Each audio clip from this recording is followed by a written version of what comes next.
स्वतंत्रता दिवस के अवसर पर 11वीं बार प्रधानमंत्री नरेंद्र मोदी ने लाल किले की प्राचीर से 2047 में विकसित भारत के सपने का खाका पेश किया।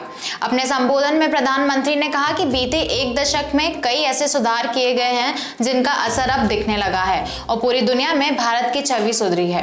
प्रधानमंत्री ने अपने संबोधन में यूनिफॉर्म सिविल कोड, बांग्लादेश के हालात, बुनियादी ढांचे के विकास, सामान्य मानविकी की समस्याओं के निदान, निवेश आदि मुद्दों पर अपने विचार रखे।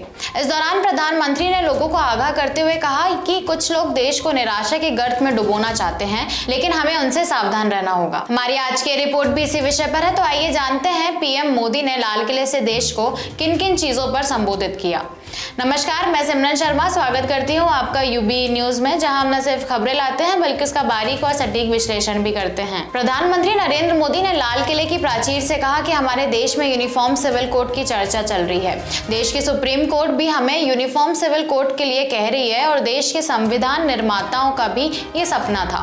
जो कानून धर्म के आधार पर देश को बांटते हैं वो ऊंच नीच का कारण बनते हैं। वैसे कानूनों के लिए देश में कोई जगह नहीं हो सकती। हमने सांप्रदायिक सिविल कोड में 75 साल बिताए हैं, अब हमें सेक्युलर सिविल कोड की तरफ जाना होगा। साथ ही प्रधानमंत्री ने बांग्लादेश के हालात पर चिंता जताई है। उन्होंने कहा, बांग्लादेश में जो कुछ हुआ है, पड़ोसी देश होने के नाते हम हालात को लेकर चिंतित हैं। हम उम्मीद करते हैं कि वहां हालात जल्द सामान्य होंगे, साथ ही वहां के हिंदू अल्पसंख्यकों की सुरक्षा सुनिश्चित हो। हमारे पड़ोसी देश सुख और शांति के मार्ग पर चले, शांति के प्रति हम समर्पित हैं। हम आने वाले दिनों में बांग्लादेश की विकास यात्रा में हमेशा शुभ चिंतक रहेंगे। हम मानव जाति के लिए सोचने वाले लोग हैं। हमारा सामाजिक दायित्व है कि जो लोग पीछे रह जाते हैं उन्हें भी हम साथ लेकर आगे बढ़ें। हम किसानों, आदिवासी भाई बहन, माता बहनें, मजदूर, श्रमिक साथियों सभी को हमारी बराबरी में लाने का प्रयास करना है। इसके बाद हमारी ताकत बहुत बढ़ जाएगी और बहुत संवेदना के साथ हमें इस काम को करना है। हमें पता है कि 1857 के स्वतंत्रता संग्राम के पहले भी हमारा एक आदिवासी ने अंग्रेजों की नाक में दम कर दिया था, जिन्हें हम भगवान बिरसा मुंडा के रूप में पूजते हैं।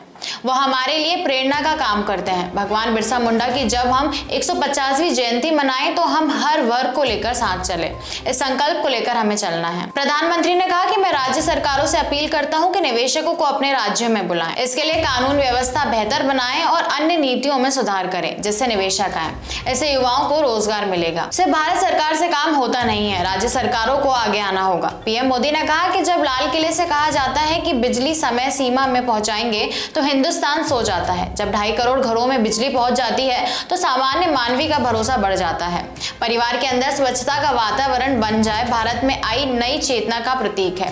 3 करोड़ परिवार ऐसे हैं जिन्हें नल से जल मिलता है। जल जीवन मिशन के तहत कम समय में 18 करोड़ परिवारों तक पानी पहुंच रहा है। दलित, पीड़ित, आदिवासी, गरीब भाई बहन इन चीजों के अभाव में जी रहे थे। हमने प्राथमिक आवश्यकताओं को पूरा करने का जो प्रयास किया, परिणाम मिला है। लोकल फॉर वोकल का मंत्र दिया, आज वन डिस्ट्रिक्ट वन प्रोडक्ट का माहौल बना है। भारत ने ऊर्जा के क्षेत्र में आत्मनिर्भर बनने, ग्लोबल वार्मिंग की चिंता किए बगैर हमने काम किया है। यही देश है जहां आतंकी आतंकी आकर हमें मारकर चले जाते थे, लेकिन आज देश की सेना सर्जिकल स्ट्राइक करती है और सीना गर्व से चौड़ा हो जाता है। तो ये थी हमारी आज की एक खास रिपोर्ट। आपको यह कैसी लगी हमसे अपने विचार जरूर साझा करें। वीडियो पसंद आए तो इसे लाइक और शेयर करें, साथ ही चैनल को सब्सक्राइब जरूर करें। यूबी न्यूज आपके लिए लाता रहेगा देश विदेश से जुड़ी ऐसी और खबरें। तब तक के लिए धन्यवाद।